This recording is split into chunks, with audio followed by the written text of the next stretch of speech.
Hello, everybody. Thank you for signing on today for our Q&A on fundraising and crowdfunding with Wen Yu. Can you guys all see her?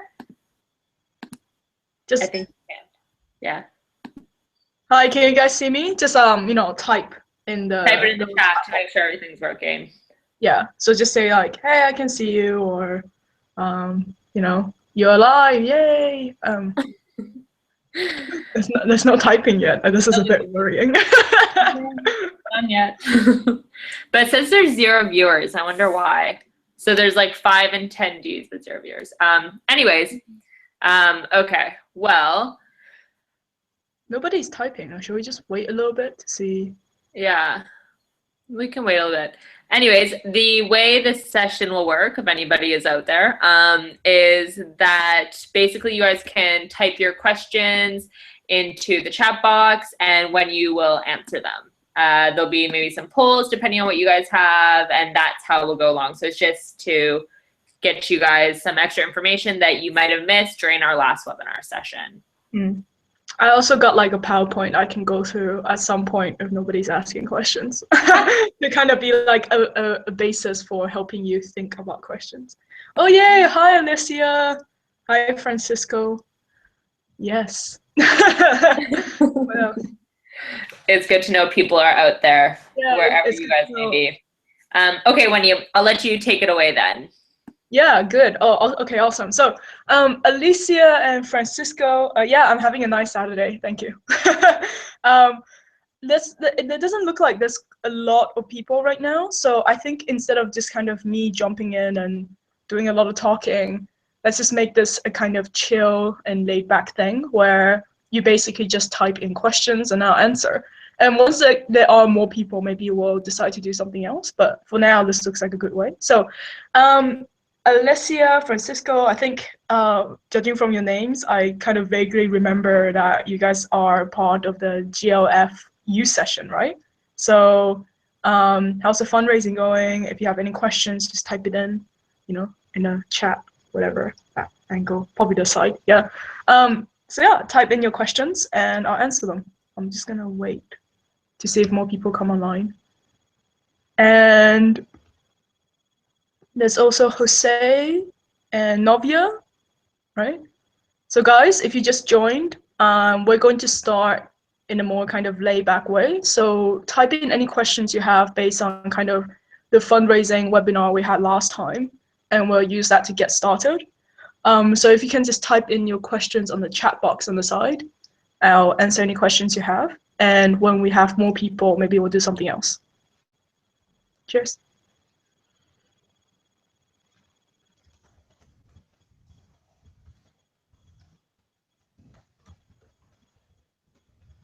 So anyone, anytime, just to get this started.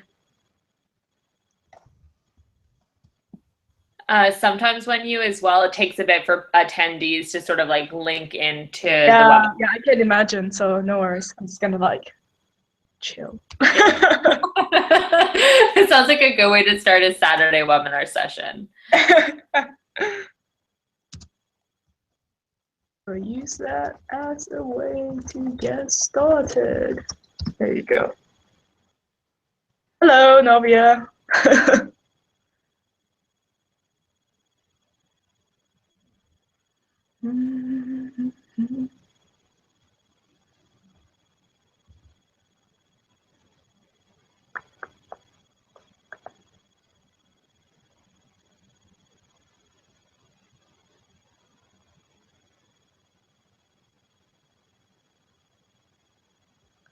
I was wondering, Gabriel, if you're still there.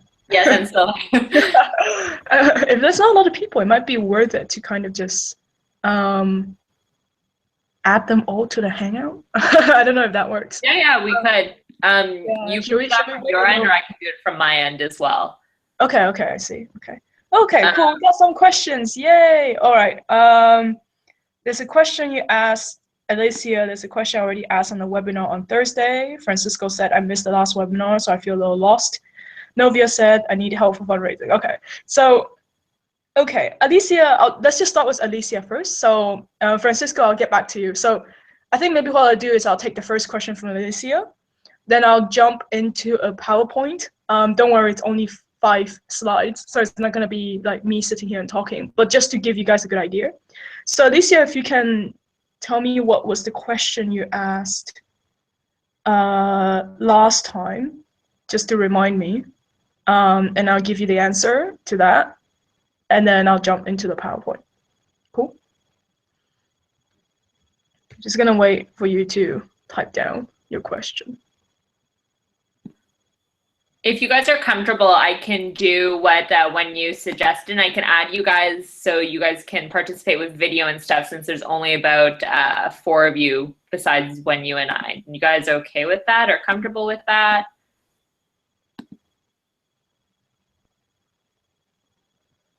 Okay, so there's a first question. I'll just like answer that first, maybe while you're answering Gabriel's question on the chat.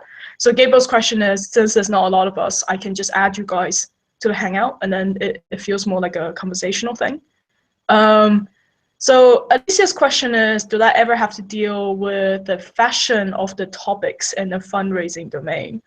I'm not sure exactly what you mean, but I think maybe what you meant is like, do I ever have to deal with the fact that maybe whatever I'm fundraising towards isn't incredibly popular or isn't incredibly like fashionable, trendy at that moment?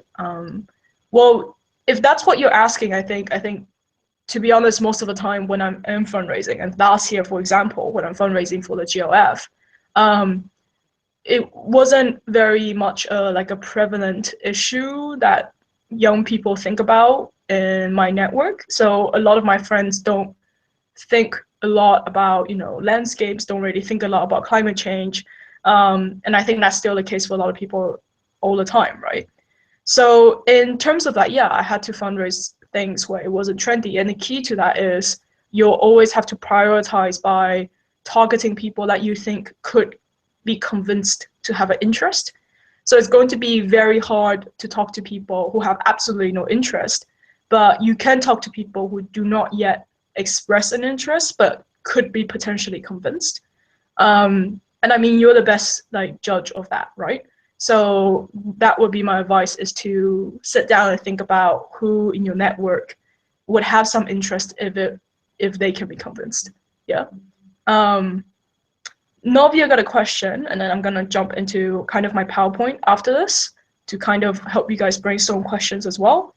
So Novia, your question is, I have some product related with my project in empowering people near forests. It can be good to be a gift for funding bodies and crowdfunding, but I can't join crowdfunding with others because I have no PayPal. Do you have any advice? Yeah, so in my PowerPoint later, so just to note, I would show you a list of websites where you can set up your own personal crowdfunding website.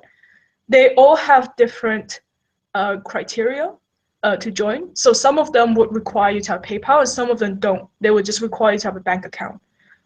So I would suggest you take a look at this. And I don't really have a table breakdown of which one of them requires PayPal, which one don't, but some of them do not. So that would be a good method, and that's what I would advise.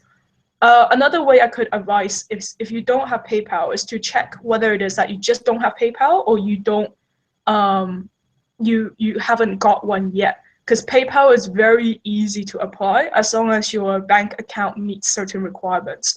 So if this is obvious to you, then forget this, but do check that because it's not always obvious to people. They think PayPal is something quite complicated. It's not. If you can apply to it and do it. I also see just that you asked, it's a limited time, and it is, which is why I will always suggest to supplement crowdfunding with other strategies as well. Like don't put all your eggs in one basket, right? That's going to be a bit risky, because if you start to realize that maybe your network doesn't respond as well to social media as they do to calls or emails, then only purely relying on crowdfunding is going to be a bit risky. Yeah.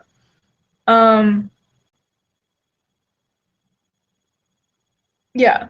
Okay. So Alicia's question. Sometimes fundraising is easier or more attractive when dealing with certain hot topics. Sometimes you have to put in magic words. For example, recently your like ecosystem services become more interesting. Yeah. So so definitely you need to do that based on who you're talking to. So let's say today you're talking to a certain organization who has spent their last 3 months kind of changing their focus into something, say ecosystem services. Then if you're applying to get funding to come to the Global Landscapes Forum, it is worthwhile to emphasize what this landscapes view has to contribute towards like thinking about our ecosystems. So I think that this is just a general rule, right? Whenever you do apply for funding, you definitely have to think about, like you said, magic words. It's worthwhile to spend 10-15 minutes talking to a friend or someone in the industry, asking them, what's hot, what's in the trend right now, and then use that advice to like tailor your letter. The thing that I always see is that people do not tailor their letters, and that is a big no-no. People can tell, they can sniff it a mile away and say this person's just copy pasting the letters. They can tell that. So just be a bit careful. Yeah. So I think at this point, what I'm going to do is I'm going to jump into a PowerPoint I prepared for you guys, just so if some of you were not here or you were like on the webinar partially last time, then you'll get a better idea of what this is about. So I'm going to jump into, it's only 5 slides, so hopefully it won't be too bad. And then after that, it would still be open to questions. So if you got like some burning questions, do not fear. You have time to ask me that as well. So I'm going to jump into a PowerPoint I prepared. And hopefully this will get you guys to brainstorm some questions as well. So this is fundraising and crowdfunding webinar number 2. I wrote Q&A because I wanted this to be more of a question answer session. And just expectations, right? So from what I can see of the list of attendants on this webinar right now, all of you guys are going to the Global Landscapes Forum or you aspire to go, right? The youth session and the actual Global Landscape Forum. So in total, that'll be from the 1st to 6th of December. If for some reason I'm wrong and one of you or a few of you are not going there, I think this is still useful for you guys to think about how to increase your capability to fundraise more generally. And instead of setting expectations, I'm not here to kind of give you a bulletproof, perfect fundraising strategy because that doesn't exist, right? If I have a perfect fundraising strategy, I wouldn't be sitting here. I would be working for, like a giant and very prevalent charity. And the truth is, fundraising is something you learn as you do. And it's also something you can't predict completely. You can always increase your chances by doing as well as you can. But the same fundraising strategy that worked perfectly for one organization or one individual might not work for another. So think of fundraising as a long-term game or relationship building game, where even if it fails, even if you fail to fundraise from a certain organization or individual, you try to maintain a good relationship with them because you never know what can happen, when you might need their help or when you might be able to collaborate with them in the future. So fundraising only makes sense if you are able to accept that there's no perfect strategy, that you can just increase your chances and turn things towards you. And also it only makes sense to think of it as a long-term game. So even if people don't help you right now, they're able to help you in the future at some point. So some updates. Some of you might have got an email. If you didn't, that just meant that you didn't indicate that you potentially wanted to do crowdfunding in your GLF application. So some of you might have got an email from me saying that we want to do a group fundraising campaign on Start Some Good. We've recently selected some people. We might add a few to it. So we're looking at around 5 to 10 people. If you haven't been selected or if you haven't heard about this, you can still set up individual campaigns. The time is pretty limited for sure, but in fact, 1 month is not impossible because that's roughly an amount of time for me as well. When I really started get going, that was around a month. A lot of people even had less. So it's all really based on the quality of the campaign you set up. There are other issues that you have to consider. For example, if you need a Schengen visa, then you will need to at least have crowdfunded or in other ways fundraise enough through yourself or family to buy a ticket because that's necessary for you to get a visa. So it might be the case that you set up a crowdfunding campaign online that goes on until you go to GLF, but you would really need some way of guaranteeing that you get enough money to get a visa, to book a flight, in order to get a visa. And you have to do that pretty early so that you get your visa on time to come to Paris in December. This is a list of websites. So if you're online right now and you're listening and you've been wondering where you can set up individual campaigns, this is a list that you want. So Indiegogo, Fund Anything, You Caring, Go Get Funding, and Hubbub.net, which is what Veronica suggested last time, if you're on the webinar last time. Hubbub.net is incredible because it's, I think, a great personal fundraising website. And what I mean by that is a lot of people go there to fundraise towards any kind of personal goals they have. It might be to sponsor their flight lessons to become a pilot. It might be to, as people have done before, to sponsor their entire education. So this is something where people visiting expect to see personal fundraising campaigns. So that would be, those websites would be very good for you. Do check out hubbub.net. Make sure you type in .net because it's different from hubbub.com, which is some kind of food delivery service. So just a little headline to get you guys motivated, the power of crowdfunding. And this is a headline that I saw in Financial Times a few years back, which is the Financial Times talking about how more and more students in UK are using crowdfunding to pay the tuition fees. And it was such a big deal that it was, the headlines on, I think, the second, third page back then. So more and more young people are using it. More and more people are expecting to, see this and becoming more familiar with crowdfunding. So this is an opportunity that that you can bear in mind. Okay, so online fundraising, right? When you have a crowdfunding page, or it could be a crowdfunding individual page, it could be a group page, it could just be a Facebook page, anything. So when you do online fundraising, I have a few tips to share with you guys. Again, I know you might have some questions. There's only 5 slides, don't worry, this is the third. So after this, feel free to ask some questions. First, engage with social media and digital channels. So what I mean by this is obviously you're online, right? But what a lot of people don't think about is how to integrate all your social media presence or the digital channel together. So let's say you have a crowdfunding website on, startsomegood.com. So you have a crowdfunding page on startsomegood.com. What you shouldn't do is just completely rely on that. What you should do is to make sure you share that page on your Facebook, you share that page on your Twitter. You might want to put a video that you made on YouTube on the startsomegood.com page. You have to make sure the whole thing is integrated because not everyone only check, one thing, right? Or some people do only check one thing, which is why you have to, make sure you get it out there. So make sure you integrate all the social media and digital channels together. You might want to go beyond, Facebook and Twitter. You might want to post it on certain online chat forums, right? So maybe you have a special identity. Maybe you are a gamer. Maybe people know you on gaming forums. Put it on there, right? You never know where the support is going to come from, right? So remember all your digital channels, social media for distribution.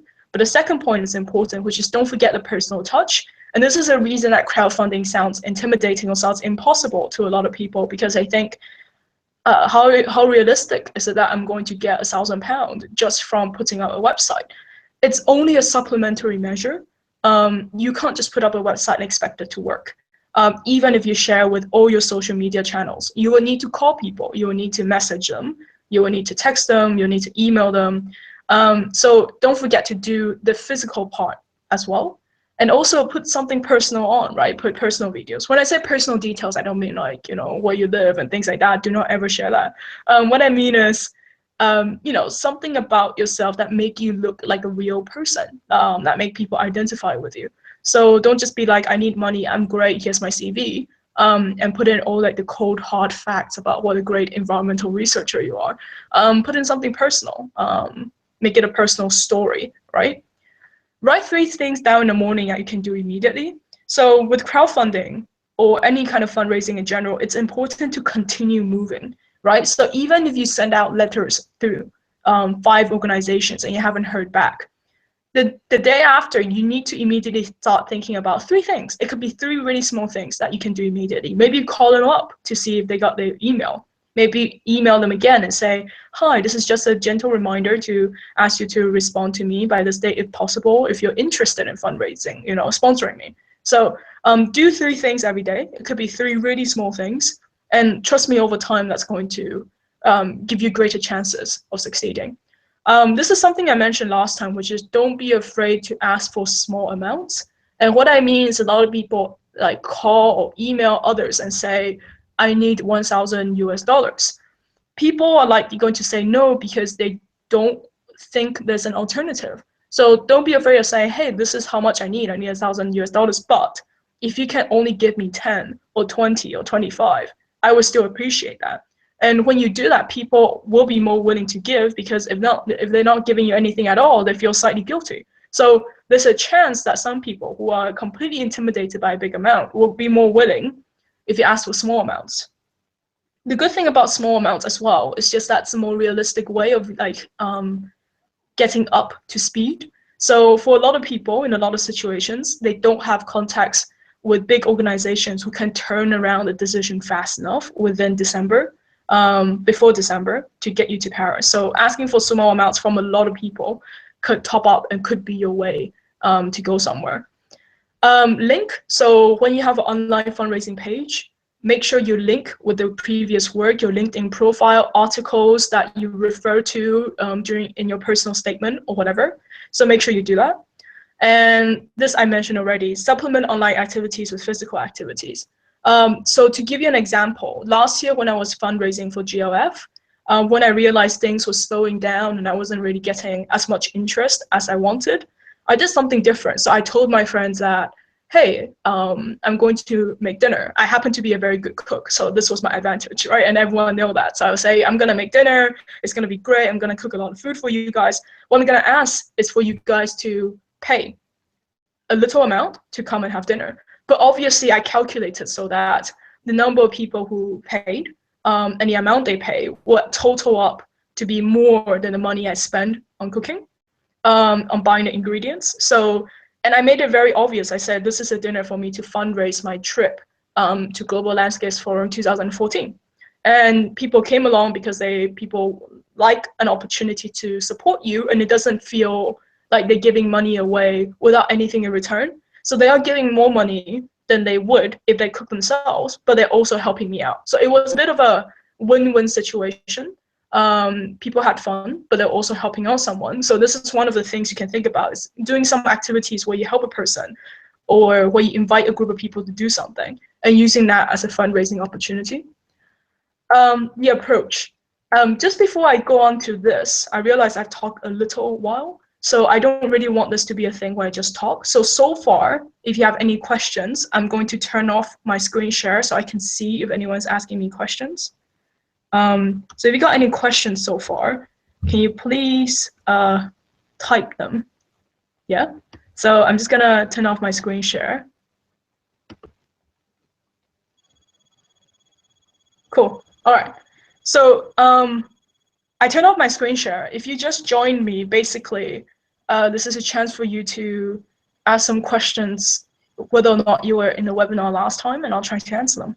There's going to be a bit of a delay, so I would suggest you start typing immediately, so I don't just sit here and wonder, nobody's asking questions, and then jump back to my PowerPoint.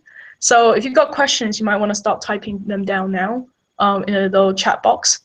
So like there's more people who just joined us. Now we have, 10. Yeah. Cool. So any questions that you have, type them down now. Also bear in mind that like I will be sending you guys a PowerPoint. So if you're on this webinar right now, that PowerPoint will be to you. So if you didn't have time to write down everything, that's fine. Don't worry about it. So questions?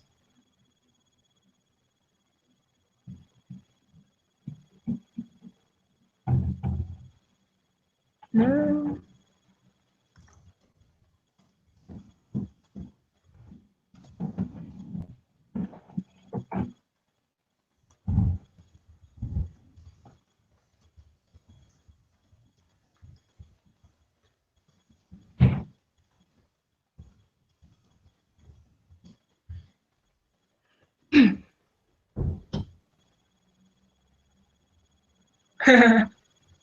All right, so I can see Gabriel jumping in.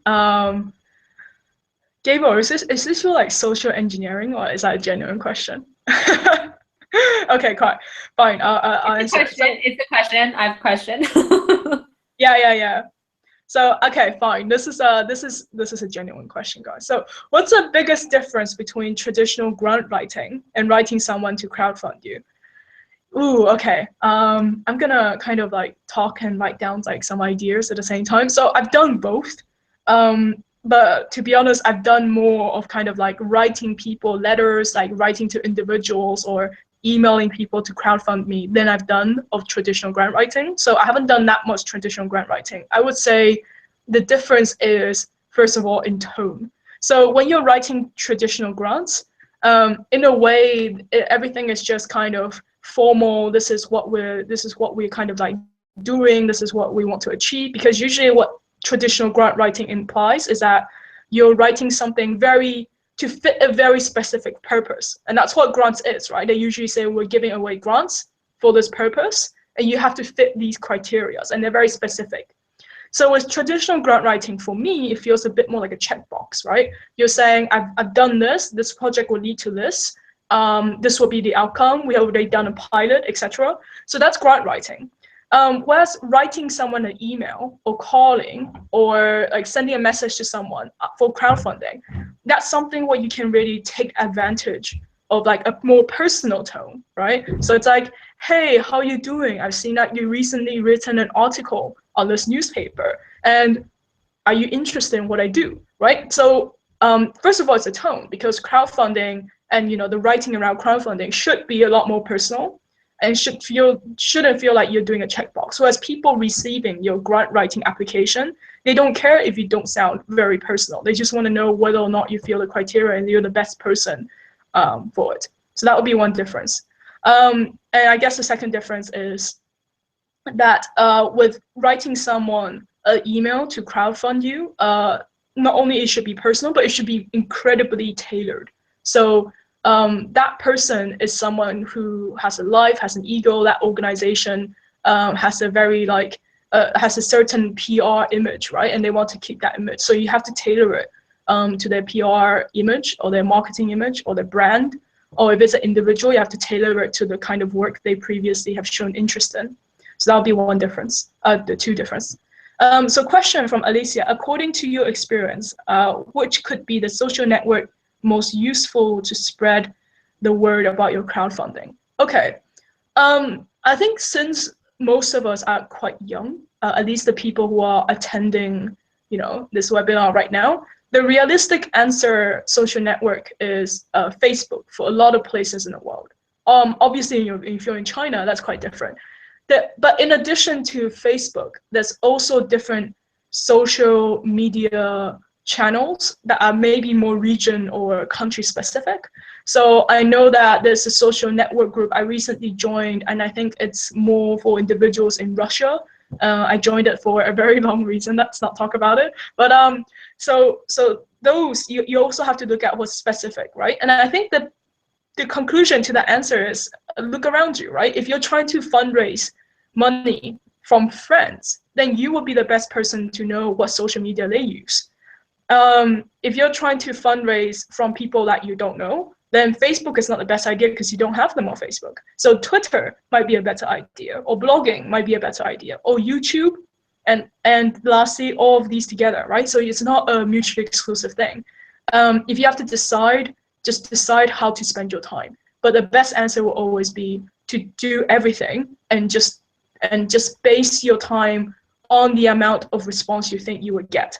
So if it's from companies, then emails, right? If it's from individuals, celebrities, Twitter, right? If it's kind of for anyone, YouTube, right? If it's your friends, then Facebook. So it really does depend. Francisco, there's a discussion group about fundraising. Can you still join it? So this is the discussion group about fundraising. I'm not sure which one you're talking about, but there is a group crowdfunding campaign. If that's what you're talking about, then I guess you didn't receive my email. If you didn't receive my email, that's probably because on your original JLF application, you mentioned that you'll be able to fund yourself. So that's not a problem. If you didn't receive my email, I can still send you the details. So what you can do is to email our kind of fundraising team, which is basically me, right? At this email I'm typing down. So if anyone has like specific questions and you haven't received prior emails from me before, that's fine. I just type down my email on the chat box on the side. So you can use that and then email me. So glfyouthpartnerships with an S @gmail.com. All right, it doesn't look like there are any other questions right now. So what I might do is to kind of jump back to my PowerPoint presentation and then stop again after that to see if there are any questions.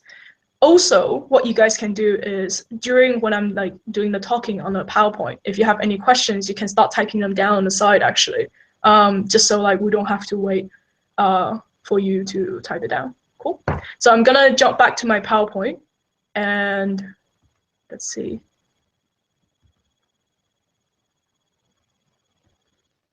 Cool. So once you decided you want to fundraise, you build a crowdfunding website, whether you're doing it as a group with other people or you're doing it alone, or you don't want a crowdfunding website, but you just want to email people.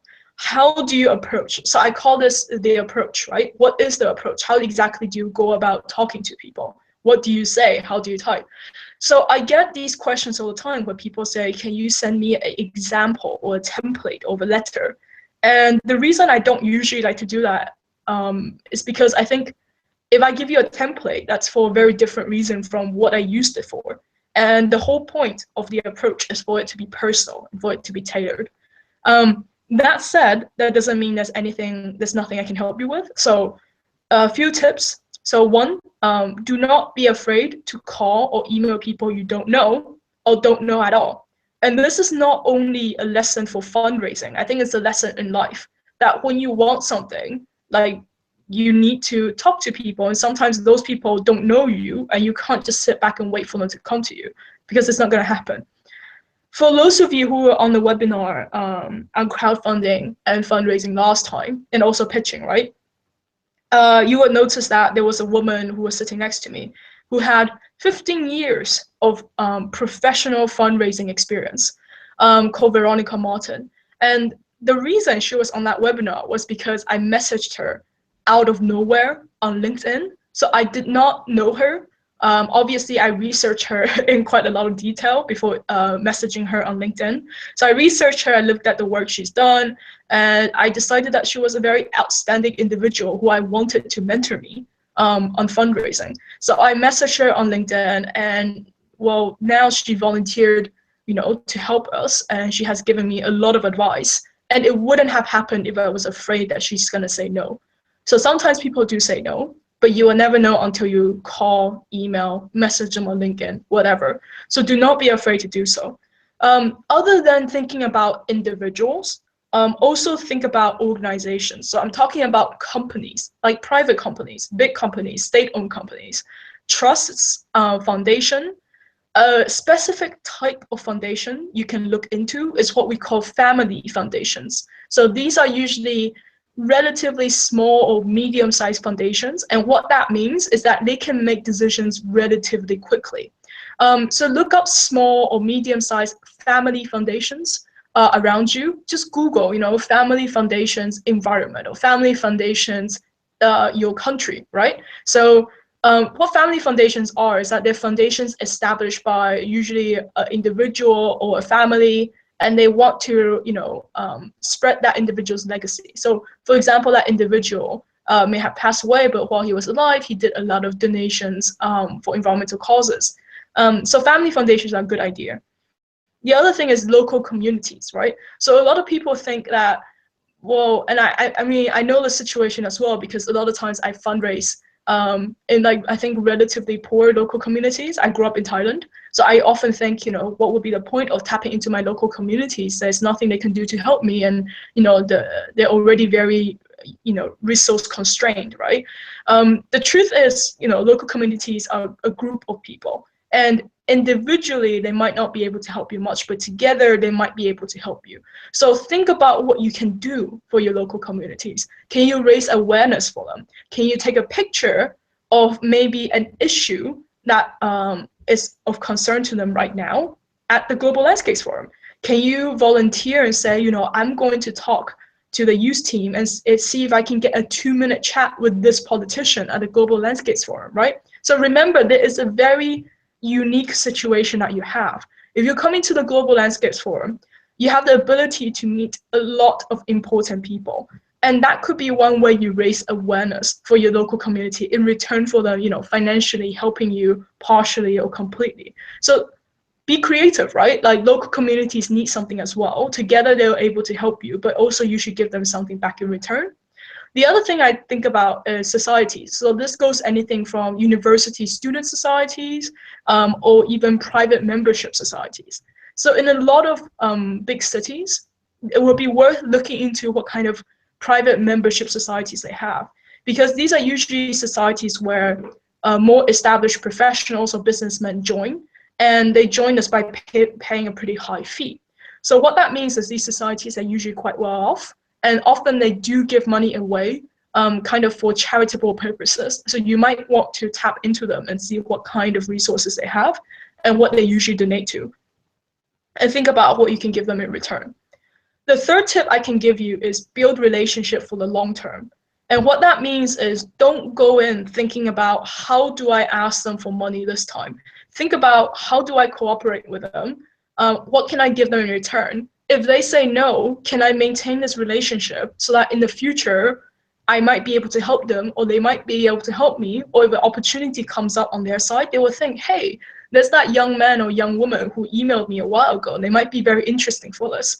So this is usually what happens to me. Last year when I emailed a lot of people, they weren't really able to help me then, but now they're sending me opportunities and we're talking when we're building a trusting relationship. So when you approach someone, yes, do ask, but also leave space so that if they say no, there is still something you can get out of it. The fourth tip is research. I've said this a lot of time, and it's very important you research an individual or organization. Veronica said last time this could include looking up their annual report. If they're a company or a big organization, they often have an annual report saying what they achieved in the past year, what they want to do going forward. So use that to your advantage. They're often published online for the general public to see, especially if they're a pretty big organization. If it's an individual, this sounds silly, but make sure you get at least their name right? A lot of people copy paste and they don't address the individual the way they should be addressed. I'm not just talking about names, but I'm talking about, are they a doctor?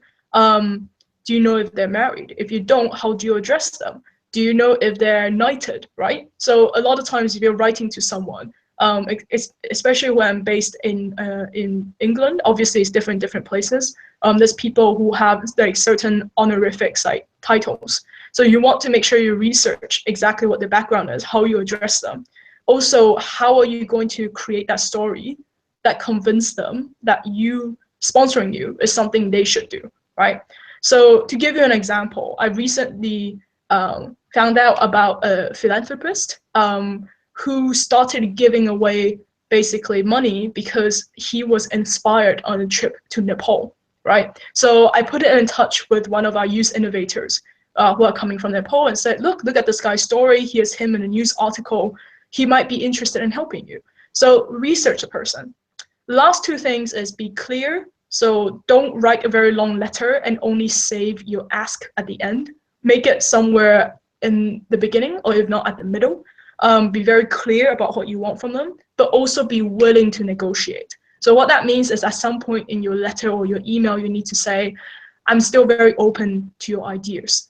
And still very open to discussing exactly how I might be able to help you in return, right? So be clear, say I want this, but also be very willing to negotiate. So I hope this slide has given you a little bit more idea, and maybe you'll have a bit more questions. So what I'm gonna do is I'm going to switch back to this and to see if you guys have any questions. Okay, Novia, yay. Thank you for your question. I never do crowdfunding by inviting people before. Do you have any suggestion to me on how to start it? Then to get many closing for potential funding, what should I do? I need some tips from you. Okay, so what Novia is referring to, if you just joined, was my idea that I did last year, which was instead of just setting up a website, only setting up a website and just let that be, right? What I did was I had a crowdfunding website, I had Twitter, I had Facebook, I had all the things in place, but I also really want to do something really physical. So what I did was I did a dinner, invited people over and charged them, right? How do you start doing it? Well, it's not really that hard, right? So first you want to find a venue. So my venue was my home, actually, like this room, right? So last year I was fundraising in this room. It's not a, you can't really tell, but it's not a huge room, but I removed the table so people can sit on the floor. Obviously I cleaned the floor in advance. Like people here in London are not usually like used to sitting on the floor, but you know, it's fine. So I cleaned it and I made a lot of food. And then I just sent out emails to my friends, right? And some of my friends obviously said, you know, no, sorry, I can't make it. Oh no, I feel bad, but I can't come because the amount you're asking for is a little high. And then you might want to decide if you want to decrease and invite more people, or you want to keep it at the same amount. The thing is, like, the dinner invitation idea is the key, I think, if you want to do that, is to do it very personally, right? Tell people, honestly, I'm doing this because I'm fundraising. If you can't come, don't feel bad. If you still want to come, but you want to give me a lower amount, but in return, you can bring a friend, right? So that will work as well, right? So keep it open. There's no like set way of doing this. If you want to close potential funding, it's hard for me to talk about this in abstract, Novia, but I would guess it depends on who you've been asking and have the email back. So if you email someone and email back saying, that's interesting, can you give me more details? That's already a huge step, right? A lot of times people don't even respond. If they ask you for more detail, chances are if you do everything right, this is either going to be a relationship you establish in the long term, or you might get something from them, right? And I mean, getting something doesn't always mean an amount. It could be, can you refer me on to someone, right? So your first job is, if you're emailing someone the traditional way, is to get them to respond, right? So what that means is after you email them, you can mention something like, if you are able to forward me to anyone of interest, can you please let me know? Or if you have seen this and you think there will be any indication of interest from your company, can you please let me know by a certain date, right? So that way you keep track of whether or not they even read it. If they haven't read it or they haven't emailed you back at all, call them, right? If you don't know what's going on with your application or with your email, call them. So that would be what I suggest, that pick up the phone. You really have to pick up the phone. If you call them and you get into this general phone thing, just be very specific. I want to talk to Mr. whatever, right? And that depends on how much you research first. Daphne, whenever you fundraise, the question of what do I gain from supporting you usually comes up, yeah. What is the best way of getting support for projects whose direct beneficiary may not be the funder or the closest neighbor? Yeah, but its beneficial has tremendous impact somewhere, you know, far away. Okay, so the first thing I will ask you is, if it doesn't help them at all in any way possible, or maybe that not in a way you can think about right now, then why are you asking for funding from them, right? Is it because, and it's not wrong to do so, but is it because they're wealthy? If that's the case, you might find that talking to a few organizations who have interests but can give you less might be better than talking to someone who might not have any interest at all, but you know, in an ideal situation might give you more, right? So first of all, you might want to take a step back and just think about it again while you're writing to them, and maybe that would give you a clearer answer for what the connection is. So you're writing to them for a certain reason, so maybe think about that. But if you do email someone that you think don't have a direct connection to what you're doing, then you need to make a case for why they should care. The usual way to go forward is exposure or CSR. So that's just usually the traditional way of doing it. So exposure and CSR is saying, hey, maybe you know you don't have an interest in what I do, but in theory, you would like to show the world that you're a responsible private company, and you know that you care about the environment or things like that, or that you care about young people, right? So exposure in CSR is also usually like the way forward. And what that usually means is that you need to show them that you're able to give them exposure. So what that means is you need to tell them how many people are coming to Global Landscapes Forum, how many young people, how many important people, right? So that's the kind of stuff you will need to do if you want to go for the exposure CSR route. I hope that answers your question, Daphne. Any other questions?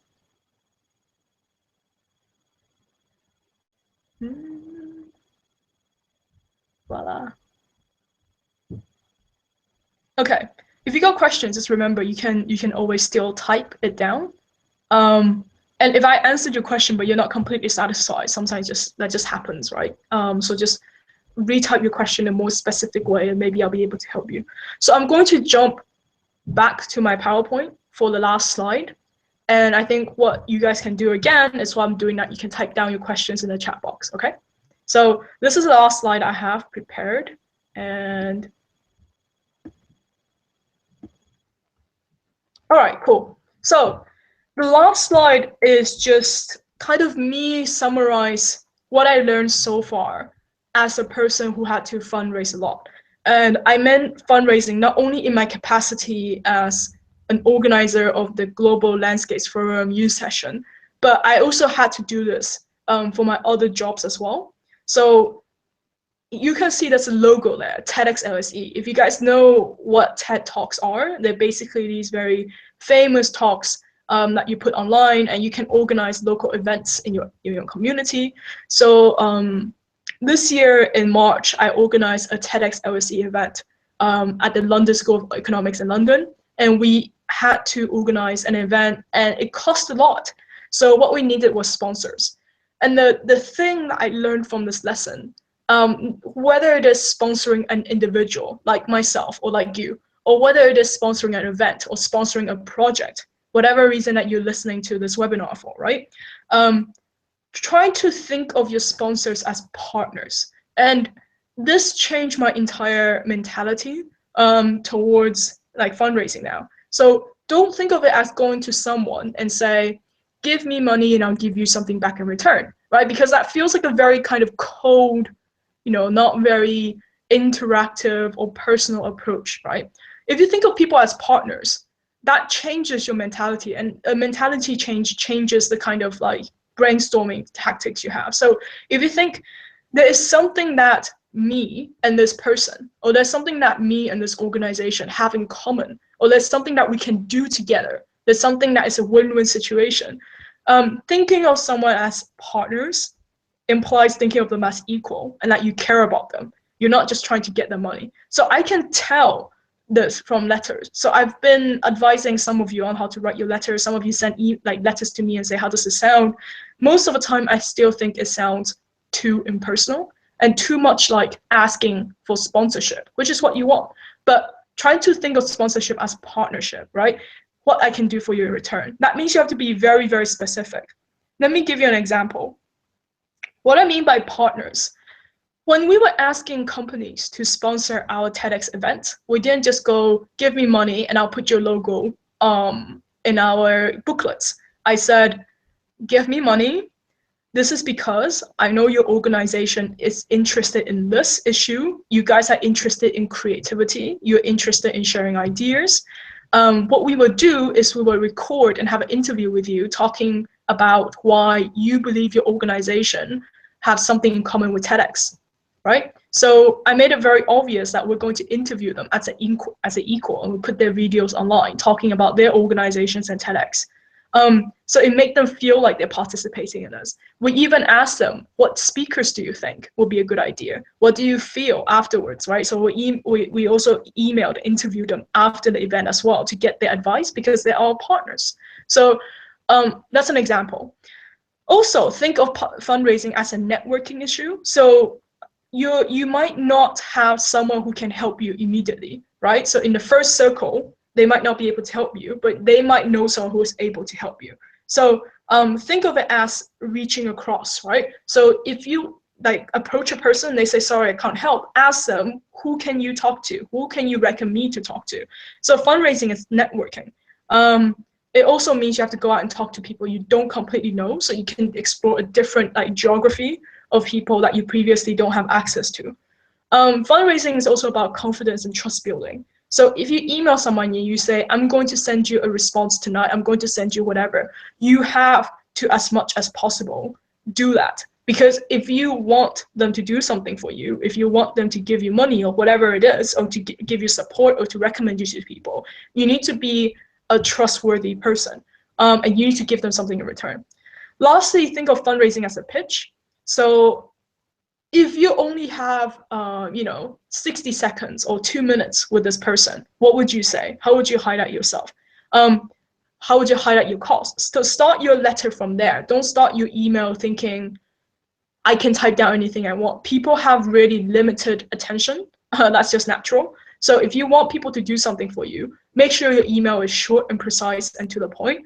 The way to imagine doing that is to imagine if you get into an elevator with someone, you only have 60 seconds to say something. What would you say, right? So start from there and then extend and expand if necessary, but don't write incredibly long emails. People are unlikely to respond. Yeah. So this is kind of like my last slide.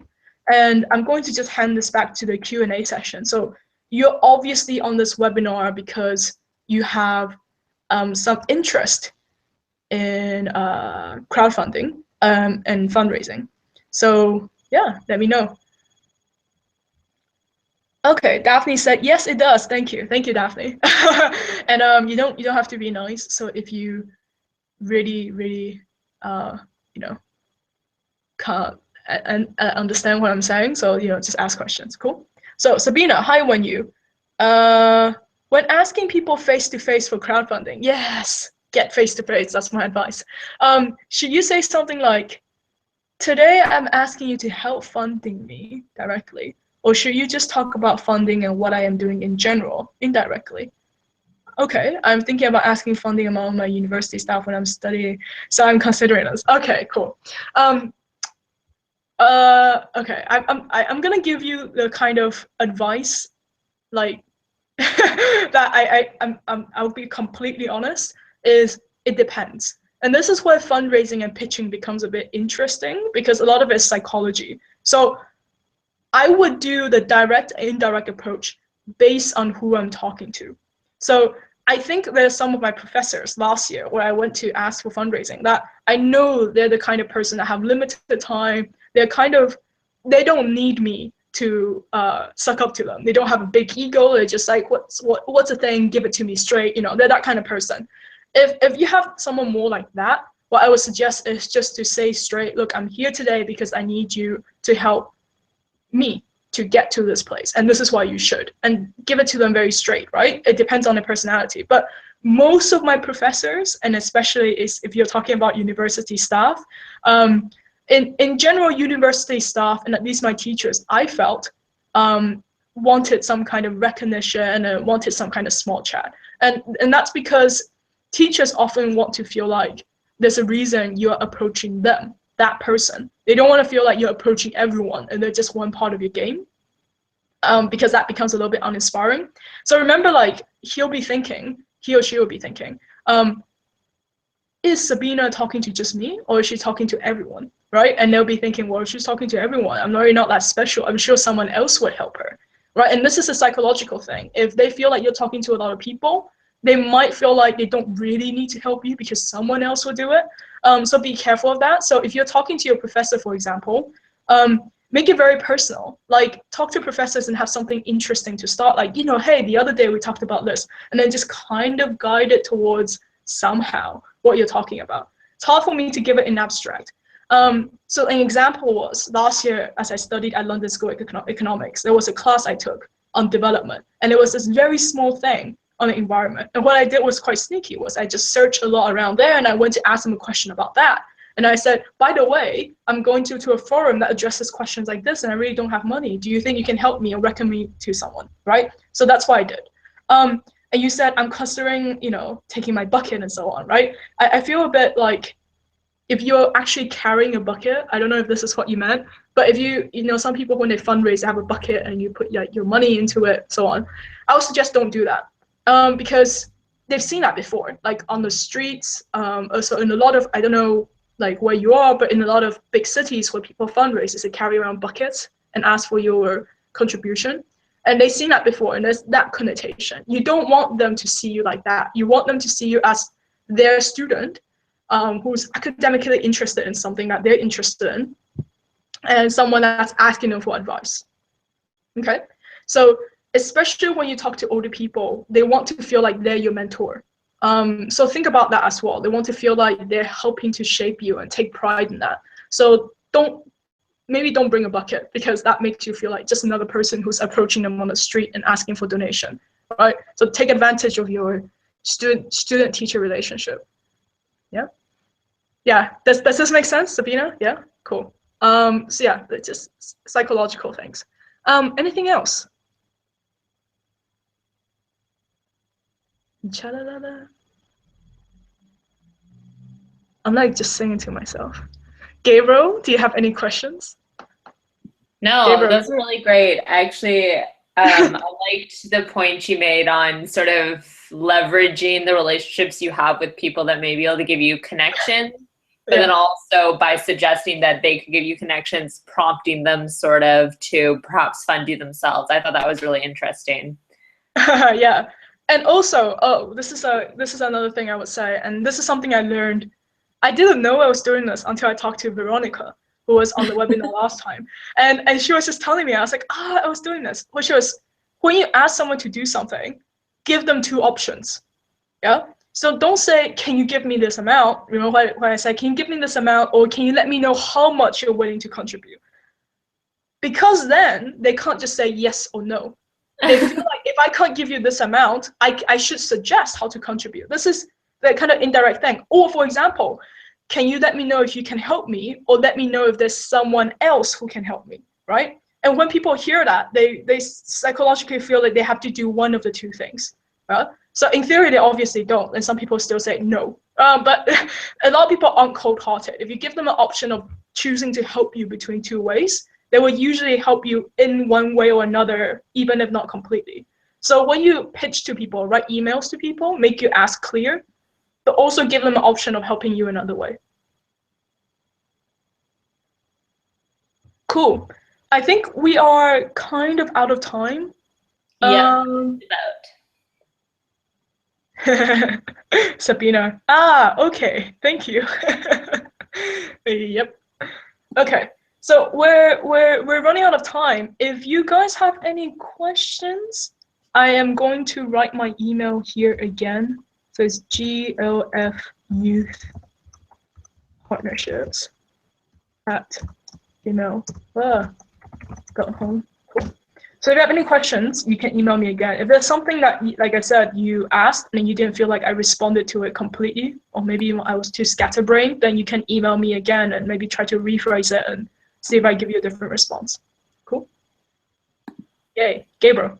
Great. Thank you so much, Wenyu. I found that really interesting. I've got a little pile of notes now beside my table with things that I picked up too. So thank you so much. I'm sure we all appreciate it a lot.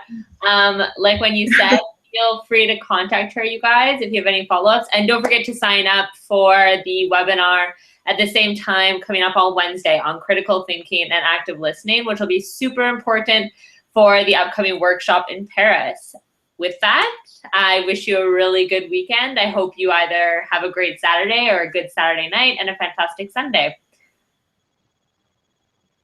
Have a great Saturday, everyone. Bye. Or Sunday. Yeah, bye.